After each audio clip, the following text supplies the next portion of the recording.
এই যে এখনও আমার হাতে স্প্রিং, যার ফলে আমার এই কোনোটা একেবারে ঝুলে গেছে। ব্যাপকভাবে আহত হই এবং এক পর্যায়ে আমি জ্ঞান হারিয়ে ফেলি।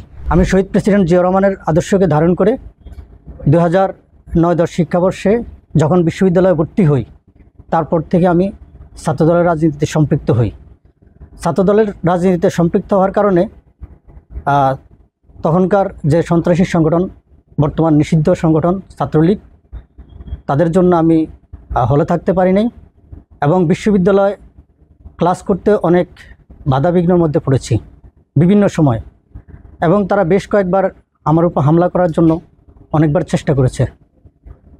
তো যাই হোক, সর্বশেষ 2016 সালের 11ই ফেব্রুয়ারিতে আমাদের জাহাঙ্গীরনগর বিশ্ববিদ্যালয় ছাত্রদলের যখন কমিটি হয়, ওই কমিটিতে সহসভাপতি হিসেবে আমি পদায়িত হই এবং ওই 2016 সালেরই 11ই এপ্রিল আমি যখন বিশ্ববিদ্যালয়ে আমার পরীক্ষা সংক্রান্ত বিষয় আমি বিশ্ববিদ্যালয়ে প্রবেশ করি, তখন তৎকালীন ভিসি আমাদের ফারজানা ওনার বাসভবনের পাশে, সেখানে ছাত্রলীগের সশস্ত্র বাহিনী, তৎকালীন ছাত্রলীগের সাংগঠনিক সম্পাদক মোর্শেদুর রহমান আকন্দ, আব্দুল কাইয়ুম বিপুল, তাদের নেতৃত্বে প্রায় 20 থেকে 25 জন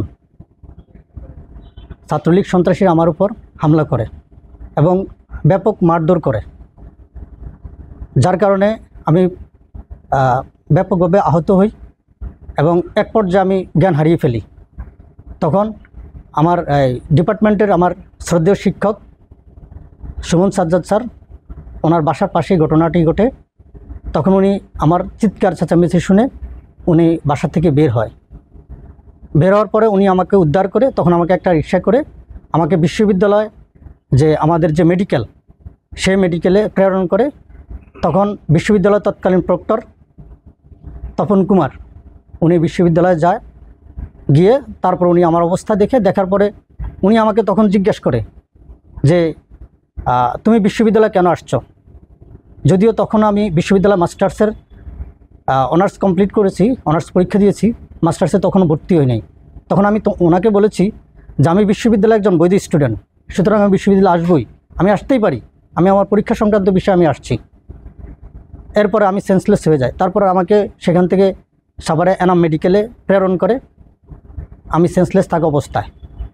সেই এনাম মেডিকেলে যখন আমার ট্রিটমেন্ট চলতেছিল, তখন ঢাকা জেলা থেকে ডিবি, 2 গাড়ির ডিবি পুলিশ আমাকে অ্যারেস্ট করার জন্য তাদেরকে পাঠানো হয় এবং অবস্থার বেগতিক দেখে আমার বিশ্ববিদ্যালয়ের সাবেক সাধারণ সম্পাদক আব্দুর রহিম সৈকত ভাই, উনি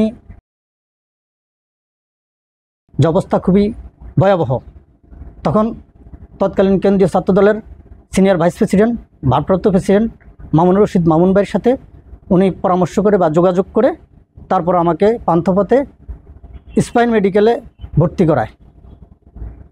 এরপর সেখান থেকে আমি অন্য আরেকটা প্রাইভেট হসপিটালে গিয়ে আমার ট্রিটমেন্ট হয়, চিকিৎসা হয়। তো আমার হচ্ছে যে গুরুতর আহত হয়েছি আমি সেটার বর্ণনা দিচ্ছি যে আমার হাতে এইটুক জায়গায় 4টা পাত লাগানো আছে এখনও। এই আঙ্গুল, সবগুলো আঙ্গুল ভেঙে গেছে। আমি এখন যে একটুখানি লিখবো, সেই আঙ্গুলে সেই শক্তিটুকু পাওয়া যায় না। এই যে এখনও আমার হাতে স্প্রিং, এবং কি তারা সম্ভবত আমার মাথায় বাড়ি বা কোপ দিছে, আমি হাত দিয়ে ঠেকিয়েছি, যার ফলে আমার এই কোনোটা একেবারে ঝুলে গেছে। এই কোনোতে এক ধরনের স্প্রিং লাগানো এবং আমার ডান পায়ের হাঁটুতে ফ্র্যাকচার হয়। যদিও প্যান্টের কারণে আমি সেটা করতে পারতেছি না, ফ্র্যাকচার হয় যে হাঁটুর বাটি এতটুকু অংশ খসে পড়ে যায়। তখন একটা মার্বেল এবং রড দিয়ে সেটা জোড়ানো লাগানো হয়, আর বাম পায়ে হাঁটুর নিচে ফেটে যায়। তো যাই হোক, আমি দীর্ঘ 6 মাস আমি হসপিটালে বা বাসায় চিকিৎসা অবস্থায় ছিলাম, চিকিৎসাধীন ছিলাম, এবং ধীরে ধীরে সুস্থ হয়ে আমি আবার রাজপথে ফিরে আসি।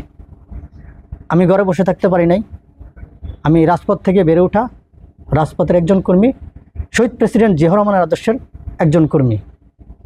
সেই 16 সালে আমার উপর হামলা হওয়ার পর থেকে আমি থেমে যাইনি। তারা মনে করেছে হয়তোবা আমাকে মেরে ফেলবে কিংবা আমাকে থমকে দিবে, কিন্তু সেটা তারা পারেনি। আল্লাহর রহমতে, আপনাদের দোয়ায়, দেশবাসীর দোয়ায় আমি সুস্থ হয়ে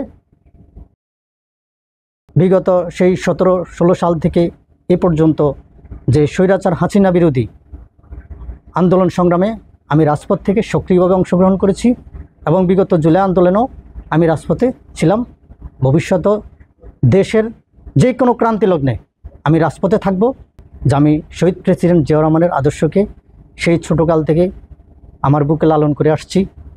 আমাদের আপসী নেত্রী দেশনেত্রী বেগম খালেদা জিয়া, যিনি দেশের যে কোনো প্রশ্নে উনি আপসহীন, যার কারণে স্বৈরাচার হাসিনা সরকার ওনার উপরে অনেক নির্যাতন, নিপীড়ন এবং সামান্য একটা 3 কোটি টাকার মিথ্যা মামলা ওনাকে জর্জরিত করেছে। তারপর উনি দেশের প্রশ্নে, মানুষের প্রশ্নে উনি ছিলেন আপসহীন।